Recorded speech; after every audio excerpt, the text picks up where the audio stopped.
ജീവൻ കളയാനല്ല, കരി കളയാനാ പറഞ്ഞത്. അതിന് കരി പോണ്ടേ?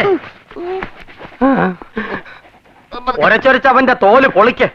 ഇത് കരിയല്ല, അവന്റെ തൊലിയുടെ നിറവാ. പോകുകയല്ല. എന്റെ തൊലി മാത്രമല്ലേ കറുത്തിട്ടുള്ളൂ, ഇളയപ്പന്റെ ഉള്ളു മുഴുവൻ കറുപ്പല്ലേ? അതേടാ, എന്റെ ഉള്ളു മുഴുവൻ കറുത്തതാ. അതും എന്റെ കുടുംബം വെളുപ്പിക്കാനല്ലേ നീ 2 അപ്രന്റീസുകളെ എന്റെ തലയിൽ കെട്ടിവെച്ചത്. എവിടെ അവന്മാര്? ഇവിടെ ഉണ്ടായിരുന്നോ?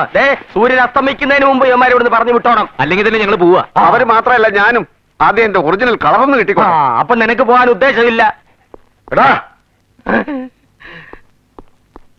3 മാരണങ്ങളെ ഉടനെ തന്നെ പറഞ്ഞു വിട്ടേക്കാൻ തമ്പുരാനെ.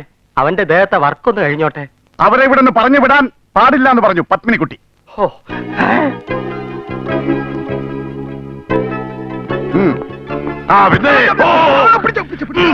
ഇനിയെങ്കിലും ഒന്ന് സ്റ്റഡി ആയടാ പോത്തെ, മനുഷ്യരെ ഇടിച്ച് താഴാതെ. ഇവൻ പപ്പിക്കുട്ടിയുടെ ജീവൻ രക്ഷിച്ചത് നിനക്കൊക്കെ രക്ഷയായി. ഇല്ലെങ്കിൽ എല്ലാത്തിനെയും വന്ന വഴി ഞാൻ പറപ്പിച്ചേനെ.